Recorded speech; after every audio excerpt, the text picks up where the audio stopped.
آج کی شب میں قرآن عظیم کے 19 پارے مکمل ہو چکے۔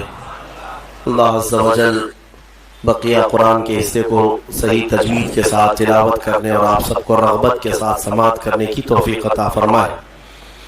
آج ہم نے سورہ فرقان، سورہ شعراء اور سورہ نمل ان سورتوں کی تلاوت کی ہے۔ کئی انبیاء کرام ایسے آئے جب وہ اپنی امتوں کے پاس تبلیغ کرتے تو ان کی امتیں انہیں جھٹلاتی تھیں، ان کا انکار کرتی۔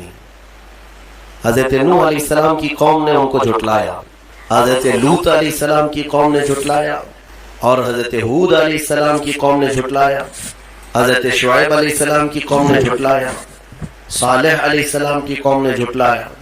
لیکن سب کے جواب میں جو انبیاء کرام کہا کرتے تھے وہ بہت اہم بات ہے۔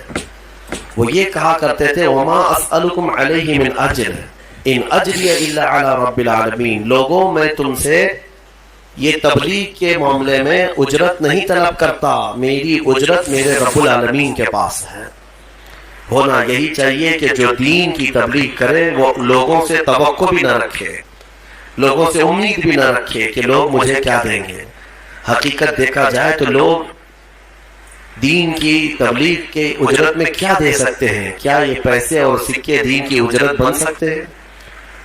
کیا یہ قرآن پاک کا معاوضہ بن سکتے ہیں؟ علماء ذوی احترام اور خصوصاً دعات کو یہی چاہیے کہ انبیاء کرام کی سنت پر عمل کریں، اپنی اجرت اور اپنا اجر اللہ کی بارگاہ میں لینے کی تمنا رکھیں۔ امام اعظم ابو حنیفہ رضی اللہ تعالیٰ عنہ کے چھوٹے بیٹے جب وہ قرآن پڑھ رہے تھے تو ایک قاری صاحب کے پاس لگائے انہوں نے، جیسے آپ بھی اپنے بچوں کو پڑھنے کے لیے مدرسے بھیجتے ہیں، تو سننے میں یہ آیا کہ امام اعظم کے بیٹے کو ایک قاری صاحب نے ناظرہ قرآن پڑھایا۔ قرآن جب مکمل ہوا تو ہدیہ ہوتا ہے، ختم قرآن ہوتا ہے، بچوں کے لیے بھی خوشی کا دن، استاد کے لیے بھی خوشی کا دن، تو گھر والے استاد کو بھی کچھ نذرانہ دے دیتے ہیں اور بچے کو بھی اس دن کچھ خوشیوں کے تحفے دیے جاتے ہیں۔ تو جب امام اعظم کے بیٹے کا ختم قرآن مکمل ہوا ناظرہ، تو استاد نے، قاری صاحب نے جو پڑھایا تھا، امام اعظم نے خوش ہو کر قاری صاحب کو جو نذرانہ بھیجا وہ کتنا تھا؟ 4 لاکھ درہم تھا۔ 4 لاکھ درہم انہوں نے بطور ہدیہ قاری صاحب کو بھیجا۔ جب ان کے پاس وہ ہدیہ پہنچا تو انہوں نے دیکھا اور کہا کہ یہ کس چیز کا ہے؟ کہا آپ نے امام اعظم کے بیٹے کو قرآن پڑھایا ہے، ہدیتاً آپ کو دیا گیا۔ کہا میں نے تو صرف ناظرہ پڑھایا ہے، اس پر اتنا زیادہ پیسہ؟ انہوں نے اتنی بات کہی، امام اعظم کو آ کر کے قاصد نے بتایا کہ قاری صاحب ایسا کہہ رہے تھے کہ میں نے تو صرف قرآن ناظرہ پڑھایا، اتنی بات پر 4 لاکھ درہم کی کیا ضرورت ہے، اتنے پیسے؟ امام اعظم نے سنا اور اس کے بعد اپنے بیٹے کو بلایا اور کہا بیٹا کل سے تو اس استاد کے پاس قرآن نہیں پڑھے گا، وہ قرآن پڑھانے کے لائق نہیں ہے۔ کہا کیوں؟ کہا جو بندہ دنیاوی مال کو اللہ کے کلام سے زیادہ سمجھتا ہے، میں اس کے پاس اپنے بیٹے کو کیسے پڑھاؤں؟ میں نے قرآن عظیم کے ختم قرآن کے یا پورے ہدیے کے کیا نظر کیے، بلکہ ایک آیت کی بھی اجرت کوئی دنیا میں نہیں دے سکتا، قرآن عظیم کی ایک آیت کا بھی معاوضہ کوئی دے نہیں سکتا، یہ کلام الہی ہے۔ ہاں بہرحال نظر ہدیہ یہ قبول کرنا جائز ہے، سنت ہے، لیکن مطالبہ کرنا یہ جائز نہیں ہے۔ صاف فقہاء کرام نے لکھا ہے کہ کوئی حافظ اگر تراویح پڑھانے کی اجرت طے کر کے آتا ہے تو پڑھانا بھی اس کا حرام ہے اور سننے والے بھی حرام کام کر رہے ہیں۔ یہ کوئی ڈیلنگ نہیں ہوتی ہے قرآن عظیم کی۔ ہاں ختم قرآن وہ بغیر اجرت کے یا بغیر کوئی نذرانہ طے کیے آیا، تراویح پڑھایا ہے، لوگوں نے خوشیوں میں اسے ہدیہ اور نذر پیش کیا تو بالکل جائز ہے، لیکن مطالبہ کرنا ناجائز ہے۔ اس زمانے میں بہت کچھ ان خرافات میں مبتلا حفاظ ہیں جو پیسوں کے بھاؤ تاؤ کرتے ہوئے تراویح کو طے کرتے ہیں، بلکہ میں نے شہروں میں ایسے بھی دیکھا کہ بڑے شہروں میں 10 دن کی تراویح، 7 دن کی تراویح ایک الگ نکالا ہوا ہے، 10 دن میں تراویح ختم، 10 دن میں ایک قرآن ختم کر کے وہ حافظ پھر دوسرے 10 دن کہیں اور تلاش کرتا ہے۔ بعض لوگوں کا حال تو یہ ہے کہ ایک بار مسجد میں پڑھا رہے ہیں اور ایک بار کہیں اور بھی پڑھا رہے ہیں اسی دن ایٹ اے ٹائم 2 مرتبہ تراویح، تاکہ ادھر بھی ملے ادھر بھی ملے. لوگوں کی نماز خراب کرنا، لوگوں کی نماز کو ضائع کرنا اور اس طرح حرص رکھنا یہ ناجائز ہے. میرے عزیزوں، انبیاء اکرام علیہ السلام کی زبانوں سے جو یہ نکلے ہیں الفاظ، یہ آج 19ویں پارے میں ہم نے کثرت سے اس کو بار بار تلاوت کیا ہے. تکرار آئی ہے ایک آیت کی، وما اسألکم علیہ من اجر ان اجری الا علی رب العالمین. میں لوگوں تم سے اس بارے میں اجرت نہیں طلب کرتا، میری اجرت تو رب العالمین کے پاس ہے. یہ سارے نبیوں نے یہی کہا، چاہے وہ نوح علیہ السلام ہو، لوط علیہ السلام ہو، ہود علیہ السلام ہو، صالح علیہ السلام ہو، یہ شعیب علیہ السلام ہو، سبوں نے یہی کہا ہے. حتیٰ کہ میرے آقا صلی اللہ تعالی علیہ وسلم بھی، ان کی بھی یہی برامین تھے، قل لا اسألکم علیہ اجرا الا المودۃ فی القربى. اللہ تعالیٰ فرماتا ہے اپنے رسول سے، اے رسول آپ فرما دے میں نے تمہیں جو دین دیا، ایمان کی دولت تمہارے قریب لایا، اس پر میں تم سے اجرت نہیں مانگتا مگر یہ کہ میرے اہل بیت سے محبت کرو، بس اتنی سی بات ہے. تو انبیاء کرام کبھی اجرت نہیں طلب کرتے اور نہ ہی ان کی کوئی اجرت دے سکتا. اسی لیے جو علماء نائب انبیاء کہلاتے ہیں انہیں بھی اس روش پر چلنا چاہیے، اسی روش پر رہیں. قرآن کا ہو، تقریروں کا ہو یا پھر نعت خوانی کا ہو، یہ ساری چیزیں اس طرح اجرت طے کرنا ناجائز ہے. امام غزالی رحمۃ اللہ تعالی علیہ نے لکھا ہے کہ وہ عالم جو کسی دنیا داروں کی محفل میں جاتا ہے اس لیے کہ تھوڑا دین ان کو دوں گا تو وہاں سے پیسے ملیں گے، وہاں سے پیسے ملیں گے، کسی دنیا دار کے پاس جاتا ہے اس مکھی سے زیادہ غلیظ ہے کہ اس نے دین کو دنیا داروں کے سامنے بیچنے کی غرض سے حاصل کیا. اور میرے آقا صلی اللہ علیہ وسلم کی حدیث پاک ہے کہ ایسا بندہ جو دین کا علم اس لیے حاصل کرتا ہے کہ اسے کچھ دنیا مل جائے، اسے کچھ پیسے مل جائے، مال مل جائے. حضور اکرم صلی اللہ علیہ وسلم فرماتے ہیں ایسے شخص کو دین کا علم سکھانا خنزیر کے گلے میں موتیوں کا ہار ڈالنے کے برابر ہے، کیونکہ خنزیر غلیظ جانور ہے اور اس کے گلے میں موتیوں کا ہار ڈال دے تو وہ خوبصورت نہیں بنتا. اسی طرح دنیا دار کو جو صرف مال کی ہوس میں رہتا ہے، دین کا علم سکھانا اسی ہے، فطرت غلیظ ہے، وہ دین کو لے کر کرے گا کیا؟ بیچے گا. اللہ تبارک و تعالیٰ اس طرح کی حرص سے ہمیں محفوظ رکھے، ہوس سے محفوظ فرمائے، اور اللہ تبارک و تعالیٰ آخری دم تک ہمیں اس کے دین کی خدمت اس کی رضا کے لیے کرنے کی توفیق عطا فرمائے. سورہ شعراء کے بعد ہم نے سورہ نمل کی بھی تلاوت کی ہے، خاص طور پر نوجوانوں کے لیے آج ضرورت ہے. سورہ فرقان کی شروع کی آیتیں، اس میں اللہ تعالیٰ فرماتا ہے قیامت کے دن کچھ لوگ ایسے پکڑے جائیں گے، قیامت کے دن کچھ لوگ ایسے پکڑے جائیں گے کہ جن کا جرم کیا تھا وہ میں آپ کو بتاتا ہوں. جرم کیا تھا کہ جس طرح سے کچھ نوجوان جوش میں آ کر ہوش کھو بیٹھتے ہیں اور وہ کیا کر رہے ہیں انہیں پتہ نہیں. اس کا تجربہ ہے، کئی علاقوں پر ہم نے دیکھا ہے. جوش میں تم بپھر کر باہر تو آ گئے لیکن کس کو مار رہے ہو، کس پر پتھر برسا رہے ہو اس کا کوئی ہوش نہیں، کس غرض سے آئے ہو یہ بھی پتہ نہیں، تمہارا مطالبہ کیا ہے یہ بھی نہیں معلوم. قیادت کو تسلیم نہیں کرنا ہے کسی کی. تو اس کا انجام کیا ہوتا ہے میں آپ کو بتاتا ہوں. حالات بگڑتے ہیں اور اس کے بعد یہ ہنگامہ آرائی ختم ہوتی ہے تو پکڑے ہو جاتے ہیں جو تماشا دیکھنے کے لیے گئے تھے. ہاں اکثر ایسا ہوتا ہے کہ وہ لوگ پکڑے جاتے ہیں، بعد میں وہ کہتے رہتے ہیں میں تو سامان لانے دکان پہ گیا تھا پولیس مجھے پکڑ لے گئی. کوئی کہتا ہے میں تو منگنی میں جا رہا تھا، میں تو ولیمے میں جا رہا تھا، میں تو دعوت میں جا رہا تھا، وہاں سے گزرا، دیکھنے کی غرض سے کھڑا تھا، میں پکڑا گیا.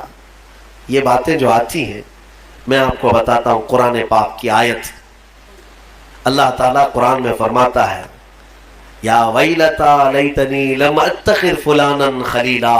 کچھ لوگ قیامت کے دن پکاریں گے اے کاش میں فلاں کی دوستی نہیں کیا ہوتا تو کتنا اچھا ہوتا. صرف دوستی کرنے کی وجہ سے کچھ لوگ جہنم میں جا رہے ہوں گے. فواہشات کرتے تو نہیں تھے لیکن فواہشات کرنے والوں کے ساتھ کھڑے ہوتے تھے، ان کی صحبت میں کھڑے ہوتے تھے۔ جوا کھیلتے نہیں تھے لیکن جواریوں کے ساتھ بیٹھتے اٹھتے تھے اور جوا دیکھ کر کے خاموش رہتے تھے۔ قیامت کے دن ان کی بھی پکڑ ہوگی اور انہیں کھینچ کر فرشتے لے جا رہے ہوں گے، وہ پکاریں گے میرا کیا قصور ہے، میں کیا کیا، میرا کیا جرم ہے؟ کہیں گے فلاں کے ساتھ جو تیرا گٹھ بندھن تھا، فلاں کے ساتھ جو تیری دوستی تھی۔ تب یہ پکارے گا یا ویلتا لیتنی لم اتخذ فلانا خلیلا، اے کاش میں فلاں کی دوستی نہیں کیا ہوتا تو کتنا اچھا ہوتا، میں تو بچ گیا ہوتا۔ لقد اضلنی عن الذکر، اسی نے مجھے غافل کر دیا، گمراہ کر دیا اللہ کے ذکر سے۔ اس لیے میرے عزیزوں ایک بات یاد رکھیں، بہت ساری چیزیں میرے آقا صلی اللہ تعالیٰ علیہ وسلم کی حدیث سے میں تمہیں ثابت کر کے بتاؤں۔ حضور نے فرمایا برے آدمی کی صحبت میں بیٹھنا ایسے ہی ہے جیسے کوئلے کی کان میں جا کر آنا۔ کوئلے کی کان میں اگر تم سفید کپڑا پہن کر کے جاؤ گے اور آؤ گے، نہ کوئلہ اٹھاؤ نہ کوئلے کی کان میں کام کرو، لیکن تمہارے جا کر آتے ہی تمہارے سفید کپڑوں پر کالک لگ ہی جائے گی۔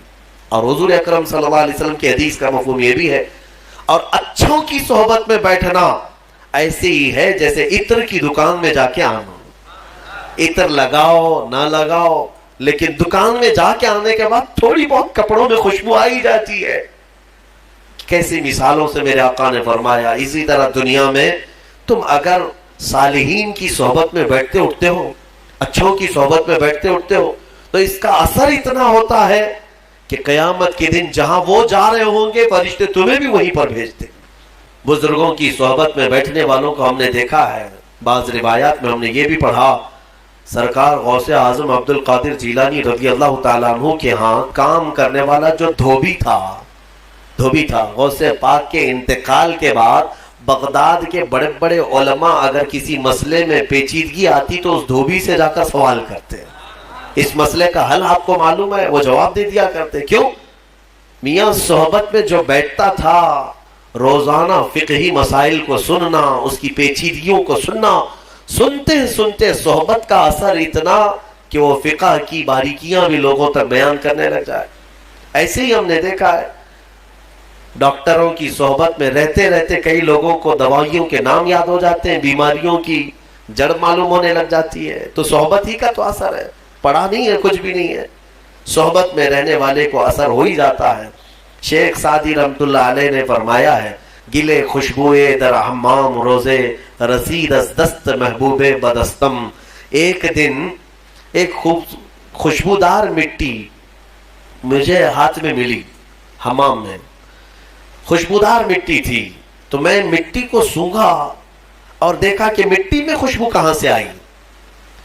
تو شیخ سعدی فرماتے میں نے پوچھا اس سے، بدو گفتہ کہ مشکی یا عبیری کہ بوئے دلاویز تو مستم، میں نے مٹی سے پوچھا تو مشک ہے یا عنبر ہے، تیری خوشبو سے میرا دل مست ہو رہا ہے۔ گفتہ کہ من گلے ناچیز بودم وہ لیکن مدت باگل نشستم، کہتی ہے مٹی نہیں میں تو ایک ناچیز مٹی ہوں، میری کوئی حیثیت نہیں، میں مٹی ہی ہوں، نہ میں مشک ہوں نہ عنبر ہوں، لیکن ایک زمانے تک گلاب کے پھول کے ساتھ بیٹھی رہی، گلاب کے ساتھ میں بیٹھی رہی، جمال ہم نشیں در من اثر کر ورنہ من ہما خاکم کے ہستم۔ فارسی کا یہ شیخ سعدی رحمت اللہ علیہ نے گلستان میں فرمایا، وہ کہتی ہے مٹی کہ میرے قریب بیٹھنے والی صحبت کا یہ اثر ہے، یہ اس گلاب کا اثر ہے، ورنہ میں تو وہی مٹی ہوں جو میری مٹی کی حیثیت ہے۔ پتہ یہ چلا کہ مٹی بھی اگر پھول کے ساتھ رہے تو مٹی میں خوشبو آ جائے۔ تو اے میرے عزیزوں اپنی صحبت کو پاک رکھا کرو۔ انہیں بے حیائیاں کون تعلیم دیتا ہے؟ آسمان سے تو نہیں اترتی ان کے دماغ میں۔ ان کی صحبت، یہ دوستی ایسے لوگوں سے کرتے ہیں جہاں پر دوستی یاری میں دوست ایسی ایسی چیزیں کانوں میں بھرنے لگ جاتے ہیں، اس کو بیچارے کو کچھ نہیں معلوم، یہ سادہ ہوتا ہے، لیکن باہر نکلتا ہے اور دوستوں سے نئی نئی چیزیں سننے لگتا ہے۔ اور کچھ شیاطین ایسے ہیں جو دوست کی شکل میں آتے ہیں، شیطان دوستوں کی شکل میں آتا ہے، نئے نئے پروڈکشن تمہارے سامنے لانچ کرتا ہے، بتاتا ہے اس نشے میں اتنا اثر ہے، یہ لیں گے تو ایسا ہے، وہ کریں گے تو آسمان میں اڑیں گے، ٹرائی کرنا ہے، اس کو ٹیسٹ کرنا ہے. یہ سب دوستوں کی باتوں پر ہی آگے جاتا ہے. اور ایک بات میں آپ کو بتاؤں، ان برے دوستوں کی صحبت کی وجہ سے نوجوان جو بدلتا ہے وہ کتنی تیز بدلتا ہے پتہ ہے؟ سب سے پہلا اثر اس کے اوپر جو ہوتا ہے وہ ماں باپ کا دشمن بنتا ہے. اس کو ماں بھی اچھی نہیں لگتی، باپ بھی اچھے نہیں لگتے، لیکن دوست اچھے لگنے لگتے ہیں. وہ دوستوں کے لیے ماں باپ سے چوری چھپے باہر بھاگنے لگتا ہے. اور اگر باپ اگر ٹوک دے کے فلاں کے ساتھ تو کیوں رہتا ہے، اس کو الجھن ہونے لگتی ہے. میرا باپ تو ہر بار کٹ کٹ کرتا ہی رہتا ہے، مجھے جینے نہیں دیتا، دوستوں کے ساتھ بیٹھنے اٹھنے نہیں دیتا. تمہیں پتہ نہیں ہے کہ باپ جو تمہیں روکتا ہے اس کی نظریں دیکھ رہی ہیں کہ تو گڑھے میں گرنے جا رہا ہے. بہت سارے نوجوانوں کو ہم نے بڑے شہروں میں بگڑتے دیکھا، بلکہ اپنے ہاتھوں سے جہنم خریدتے دیکھا ہے. اسی لیے میرے عزیزوں اپنی صحبت کو پاک رکھو. پتہ ہے آپ کو فرمایا کہ جہاں جوا کھیلا جاتا ہے وہاں سے اللہ تعالیٰ کی رحمت 40 دن کے لیے اٹھ جاتی ہے، ختم. اس جگہ پر رحمت نہیں آتی. ایک بار کوئی وہاں پر کرے اس زمین پر تو جو وہاں پر بیٹھے ہوتے ہیں ان سب پر اللہ کا غضب ہوتا ہے. اور ایک روایت میں نے اس سے قبل بھی بتایا تھا کہ جوا کھیل کر سود کھا کر کوئی مسجد میں آئے اور وضو کر کے نماز پڑھنا بھی چاہے تو فرمایا گیا کہ وہ خنزیر کے خون سے وضو کرتا ہے، وہ غلیظ جانور کے خون سے اپنے ہاتھ منہ دھوتا ہے. یہ نحوست ہے میرے عزیزوں. مسلمانوں کو اس معاشرے سے، ایسے معاشرے سے پاک رہنا چاہیے. عزیزان گرامی، امت مصطفیٰ میں ہونے کا میں تمہیں واسطہ دیتا ہوں. تمہارے یہ سارے کرتوت میرے نبی کی نگاہوں سے پوشیدہ نہیں ہیں. حضور پاک صلی اللہ تعالیٰ علیہ وسلم جب اپنے امتیوں کو یہ حالات میں دیکھیں تو کیا حضور کو ایذا نہیں پہنچتی، تکلیف نہیں ہوتی، اذیت نہیں ہوتی؟ بچو اور صحبتوں کو پاک کرو. میں اپنی گفتگو کو سمیٹتے ہوئے سورہ نمل کی چند باتیں تمہارے سامنے رکھتا ہوں. سورہ نمل، نمل چونٹی کو کہتے ہیں، عربی میں نمل چونٹی کو کہتے ہیں. ایک چونٹی کا ذکر آیا ہے اسی لیے اس سورہ کا نام نمل ہے. اور اس میں اللہ تبارک و تعالیٰ نے حضرت سلیمان علیہ السلام کا وہ واقعہ بیان فرمایا ہے. اللہ تبارک و تعالیٰ نے فرمایا سلیمان علیہ السلام اللہ کے ایک ایسے نبی ہیں جن کو اللہ تعالیٰ نے علم و حکمت بہت زیادہ نوازا اور دنیا کی حکومت عطا فرمایا. ہواؤں کو سلیمان علیہ السلام کے تابع کیا گیا تھا، وہ جس طرف چاہتے تھے ہوائیں اس طرف اڑتی. سارے پرندوں کی بولیاں ان کو سکھائی گئی، جانوروں کی، جنات کی، ہر ایک کی بولی آپ کو سکھائی گئی اور ان پر حکومت بھی آپ کو دی گئی. جب سلیمان علیہ السلام کا دربار لگتا تو وہ جس کو کہتے حاضر ہونے کے لیے اسے حاضر ہونا پڑتا، چاہے چونٹی بھی کیوں نہ ہو. پرندوں میں، جانوروں میں کبھی جھگڑا ہوتا تو فیصلے کے لیے سلیمان علیہ السلام کے پاس آتے. ایک مرتبہ ایسا ہوا کہ سلیمان علیہ السلام اپنے لشکریوں کے ساتھ کسی جگہ گزر رہے تھے اور وہ چونٹیوں کی آبادی سے گزرنے والے تھے. ابھی کافی دور تھے، 1 میل دور. تو چونٹیوں نے محسوس کر لیا کہ سلیمان علیہ السلام آ رہے ہیں. تو ان کی جو ملکہ ہے چونٹیوں کی، وہ کہتی ہے قالت نملۃ یا ایھا النمل ادخلوا مساکنکم لا یحطمنکم سلیمان وجنودہ وهم لا یشعرون. چونٹی کہتی ہے، بڑی والی جو چونٹی تھی ان کی ساری چونٹیوں سے کہ اے چونٹی کو اپنے اپنے سوراخوں میں چلی جاؤ، اپنے گھروں میں اندر داخل ہو جاؤ، اس لیے کہ سلیمان علیہ السلام اور ان کا لشکر آ رہا ہے، کہیں وہ بے خبری میں تمہیں روند کرنا چلے جائیں. اور ساری چونٹیاں دوڑنے لگیں. لیکن قرآن میں اللہ فرماتا ہے فَتَبَسَّمَ ضَاحِكًا مِّن قَوْلِهَا. حضرت سلیمان علیہ السلام اس چونٹی کی بات پر ہنس پڑے، مسکرائے. 1 میل دور سے سلیمان علیہ السلام چونٹی کی آواز سن رہے ہیں، چونٹی کی بات کو سن رہے ہیں اور اس پر مسکرا بھی رہے ہیں. میرے عزیزو، یہ عام انسانوں کی بات نہیں، یہ نبیوں کی طاقت کی بات کر رہا ہوں. ہم یہاں سے پکارے، وہ وہاں سے سنے، مصطفیٰ کی سماعت پہ لاکھوں سر. ہمارا موقف اور ہمارا عقیدہ قرآن کے مطابق ہے یا نہیں؟ جب سلیمان علیہ السلام جو بنی اسرائیل کے نبی ہیں چونٹیوں کی پکار سنتے ہیں تو جو سب نبیوں کے سردار ہیں کیا امتیوں کی پکار کو نہیں سنیں گے؟ حضور پاک صلی اللہ تعالیٰ علیہ وسلم یقیناً اپنے ہر امتی کی آواز کو سنتے بھی ہیں. خود میرے آقا نے فرمایا ہے کہ جب کبھی کوئی درود پڑھتا ہے تو اس کے درود کو میں خود اپنے کانوں سے سنتا ہوں. اللہم صلی علی سیدنا محمد وعلی آلہ واصحابہ وبارک وسلم صلاۃ دائمۃ سرمدا ابدا۔ سلیمان علیہ السلام کے ساتھ ایک بار ایسا ہوا کہ آپ کا دربار لگا تھا، سارے لوگ حاضر تھے، جنات بھی ہیں وہاں پر، چرند پرند جانور حیوانات سب حاضر ہیں۔ سلیمان علیہ السلام سب کی خبر گیری کر رہے تھے۔ اس میں ایک پرندہ ہدہد نہیں تھا۔ ہدہد ایک پرندہ ہے، اونچی اڑان اڑتا ہے، بہت تیز اڑتا ہے۔ سلیمان علیہ السلام نے دیکھا اور پوچھا کہ یہ ہدہد پرندہ غائب ہے، کہاں ہے؟ سارے تو حاضر ہو گئے، وہ نہیں آیا۔ فقال ما لی لا اری الہدہد۔ حضرت سلیمان علیہ السلام کہتے ہیں کیا ہوا ہے ہدہد کو؟ یہاں میں نہیں دیکھ رہا ہوں اس کو، کہاں گیا؟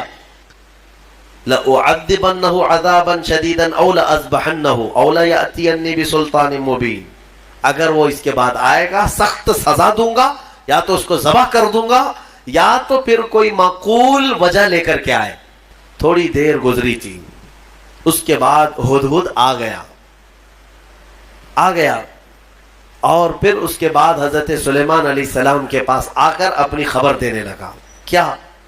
وہ کہتا انی وجدت امرأۃ تملکہم وأوتیت من کل شیء ولہا عرش عظیم۔ اے اللہ کے نبی، میں جو غائب تھا اس کی وجہ یہ ہے کہ میں اڑتے اڑتے ایک ایسے ملک میں پہنچ گیا جہاں میں نے دیکھا کہ ایک خاتون لوگوں پر حکومت کر رہی ہے، ایک لیڈی حکومت کر رہی ہے۔ وہ عورت، اس کو اللہ تعالیٰ نے بہت مال و دولت سے نوازا ہے، مردوں پر وہ حکومت کر رہی ہے۔ وجدتها وقومها يسجدون للشمس۔ لیکن وہ کہتا ہے ہدہد، اس کی بات تو یہ ہے کہ میں نے اس کی قوم کو اور اس کو دیکھا کہ وہ سورج کی عبادت کرتے ہیں، اللہ کو چھوڑ کر سورج کی عبادت کرتے ہیں۔ پتہ یہ چلا کہ پرندوں کو بھی عجب لگتا ہے کبھی کوئی اللہ کے علاوہ دوسرے کی عبادت کرے۔ ہاں، یہ پرندے بھی ان پر لعنت بھیجتے ہیں، کہاں جھک رہے ہو تم؟ اللہ رب العزت جس نے پیدا کیا، سارے پرندے اگر کسی کی تسبیح بیان کرتے ہیں تو رب ذوالجلال کی۔ قرآن میں اللہ نے فرمایا وَإِن مِّن شَيْءٍ إِلَّا يُسَبِّحُ بِحَمْدِهِ، کوئی چیز دنیا میں ایسی نہیں جو اللہ کی حمد اور تسبیح نہ کر رہی ہو، وَلَكِن لَا تَفْقَهُونَ تَسْبِيحَهُمْ، ہاں یہ اور بات ہے کہ تم ان کی تسبیح کو سمجھ نہیں پاؤ گے۔ اگر کوا کائیں کائیں کر رہا ہے تو تمہیں کائیں کائیں لگے گا، لیکن وہ اللہ کی حمد بیان بھی کر رہا ہے، اسے سبحان بھی کہہ رہا ہے۔ تو پرندوں کو بھی عجب لگتا ہے جب سورج کے پرستشوں پجاریوں کو دیکھیں اور آگ کی پوجا کرنے والوں کو دیکھیں تو پرندوں کو بھی تعجب لگتا ہے۔ سلیمان علیہ السلام کے سامنے آ کر کے اس نے شکایت کیا، میں نے ایک عورت کو دیکھا ہے، اس کا نام سبا بلقیس ہے، اس کا نام سبا بلقیس ہے، اور وہ ایک بہت ہی عالی شان تخت پر بیٹھتی ہے۔ اس کا تخت بڑا مضبوط ہے، سونے اور چاندی سے جڑا ہوا، 80 گز لمبا، 40 گز چوڑا، اتنا بڑا تخت ہے۔ اور اس کی حفاظت کے لیے جو لوگ مامور ہیں، 7 دروازے بنائے گئے ہیں، اس کے اندر وہ تخت رکھا جاتا ہے، اور ہر دروازے پر پہرے دار الگ ہیں، باڈی گارڈ الگ ہے، جو اس تخت کے اندر تک جانے کے لیے بڑی سیکورٹی ہے۔ تو اس تخت پر وہ بیٹھتی ہے اور اس کو اس پر ناز ہے۔ حضرت سلیمان علیہ السلام نے اس کو معاف کر دیا، چلو کوئی ایک معقول وجہ تو لے کے آیا ہے۔ تب پھر سلیمان علیہ السلام نے کہا ایک خط لکھو اس کے نام پر۔ خط لکھا حضرت سلیمان علیہ السلام نے، پھر اس سے کہا ہدہد سے لے جا اور اس کے پاس ڈال دے یہ خط۔ خط میں کیا تھا؟ سلیمان علیہ السلام نے اس خاتون کو کہا اس سورج کی پرستش اور غیر اللہ کی عبادت سے نکل آ، اللہ رب العزت کی عبادت کی طرف میں تجھے دعوت دیتا ہوں۔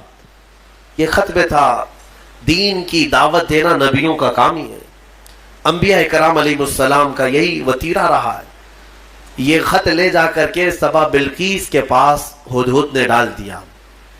ہدہد کے اس خط کو دیکھ کر کے وہ پڑھتی ہے، اس کے بعد اس میں لکھا ہوا تھا انہو من سلیمان و انہو بسم اللہ الرحمن الرحیم۔ سلیمان کی طرف سے یہ خط آیا ہے، اللہ کے نام سے شروع جو نہایت مہربان رحمت والا، اور اس کے بعد جو میٹر تھا اللہ تعالی علیہ واتونی مسلمین، گھمنڈ مت کر، میرے پاس مسلمان ہو کر کے آ جا۔ سلیمان علیہ السلام نے دعوت دی۔ تب سبا بلقیس اس کا اپنا ایک